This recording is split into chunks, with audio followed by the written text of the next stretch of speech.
Bonjour, l'émergence de l'Afrique au cœur de très nombreuses discussions.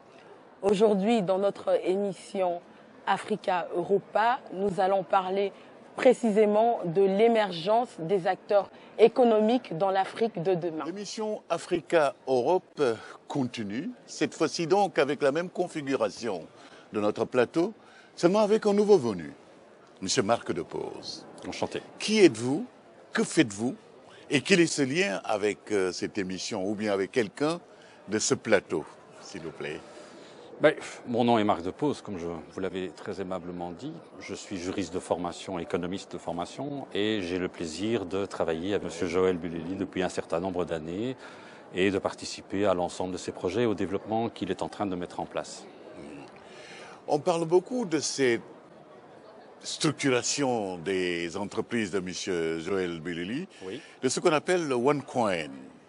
Est-ce que vous travaillez un peu dans ce sens de structuration? Et qu'est-ce que c'est que cette économie structurale que vous voulez mettre sur place?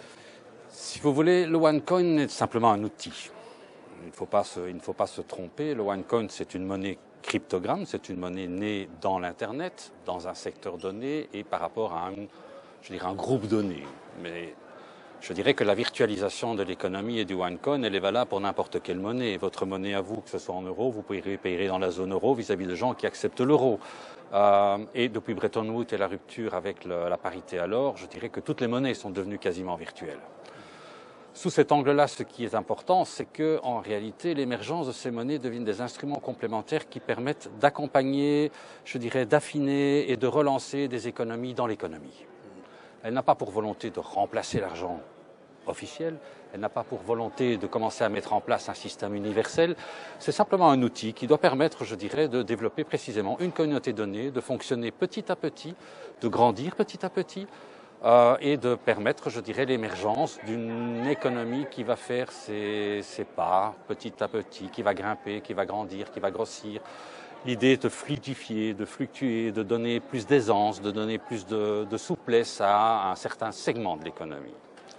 Justement, en tant que juriste, vous ne pensez pas que quand même, pour des économies aussi, on peut dire, faibles, entre guillemets, comme les économies africaines avec lesquelles vous travaillez beaucoup, Oui. est-ce que ces pays sont prêts à intégrer la monnaie, donc le OneCoin par exemple? Je le pense. Et précisément parce que ces pays ont effectivement des économies qui ont parfois difficile à faire leur place. Elles n'en restent pas moins, je dirais, partie prenante de l'économie mondiale. Ça veut dire qu'elles en subissent de plein fouet toutes les variations, toutes les tensions, qu'elles soient politiques, qu'elles soient économiques, qu'elles soient financières, et elles n'ont pas les moyens de se défendre. Et quand on parle d'économie à ce niveau-là, on parle évidemment bien souvent d'économie étatique et le retour à l'individu, le retour à la personne qui va acheter son pain le matin, qui peut acheter une voiture, je dirais qu'on est bien loin de l'économie mondiale. Et dans cette économie de tous les jours, au contraire, je pense que le OneCoin ou n'importe quelle autre monnaie, entendons-nous bien, le OneCoin a des spécificités sur lesquelles on reviendra peut-être, mais il mériterait une émission à lui tout seul, tellement il est quand même complet. Mais en réalité, la monnaie virtuelle a, je dirais, ces caractéristiques de pouvoir être à la mesure d'entités plus étroites.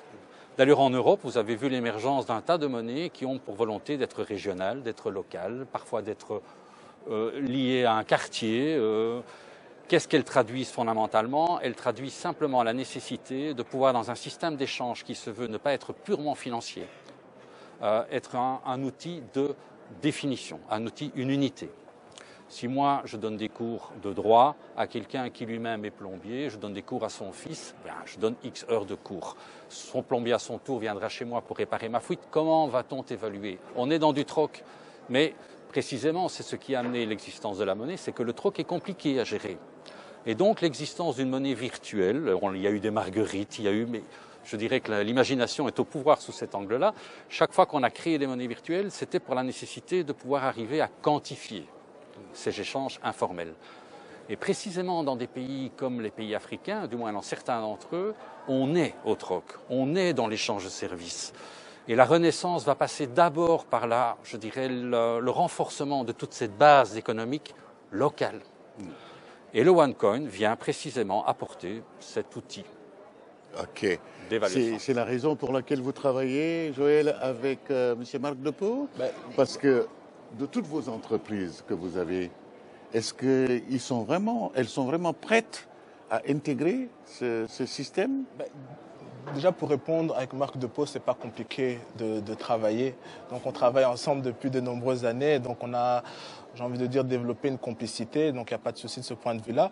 Mais ici, au niveau du projet du OneCount, c'est vrai que M. Marc Depose s'est attelé justement à rencontrer un peu plus la communauté OneCount, parce que nous avons pensé qu'à l'heure actuelle, cette communauté qui est composée d'à peu près 3 millions d'individus pourrait être intéressante pour soutenir l'économie au niveau du Congo.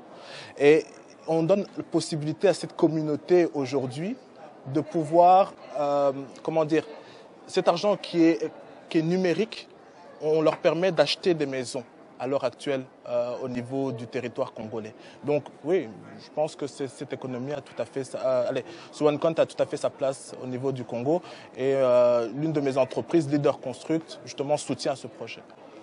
Marie de Tilly, comment présenter, après avoir entendu donc le député, après avoir entendu Nicole, Joël et Marc Depose, comment vous pouvez structurer tout cela dans le cadre de votre travail de coaching ou bien de business etiquette?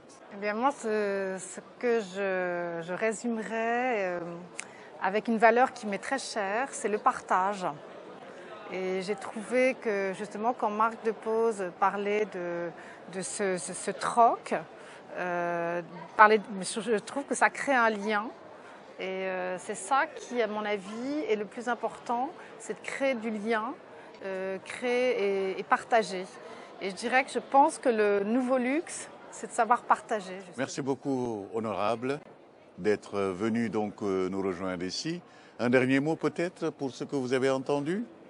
J'ai entendu des choses très intéressantes, notamment votre exposé sur la monnaie virtuelle.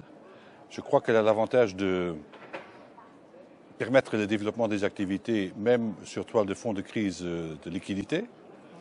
Elle rend l'économie informelle plus résistante à une crise due à la financiarisation de l'économie. Donc je crois qu'il y aura pas seulement des régimes uniques en matière monétaire, mais une monnaie officielle et une monnaie parallèle. Il faut les deux. Comme l'économie officielle est quand même séparée de l'économie informelle, je crois que ça va dans le droit sens. Et ça, c'est l'inventivité des Africains qui m'impressionne. Je crois que les Africains ont des moyens, ils ont des idées, et c'est à nous d'accompagner ce développement. Merci beaucoup. C'est sur ces notes d'optimisme du député Goerings que nous allons donc nous quitter aujourd'hui, en remerciant tout d'abord M. Joël Boulili, jeune entrepreneur donc qui a des dents longues et qui veut aller loin. En remerciant donc la comtesse Marie de Tilly, qui donc avec son concept de business étiquette est en train de faire ce qu'on appelle le link entre l'Afrique, l'Europe et puis des visions futures. Merci beaucoup, Monsieur Depose, pour nous parler de cette OneCoin, donc la monnaie numérique, qui est une curiosité pour certains, mais qui peut être donc la valeur de demain. Qui sera un très bel instrument. Merci beaucoup, Nicole Sulu, fondatrice et initiatrice donc du Makutano, qui veut dire donc rencontre et échange. À Kinshasa, il y a eu donc en 2016. Et cette fois-ci, donc en 2017, ce sera les 15, 16 et 17 septembre à Kinshasa. Vous êtes tous conviés. Absolument. Et merci beaucoup, donc, honorable, de nous avoir accueillis dans votre maison. Avec grand plaisir. Merci beaucoup.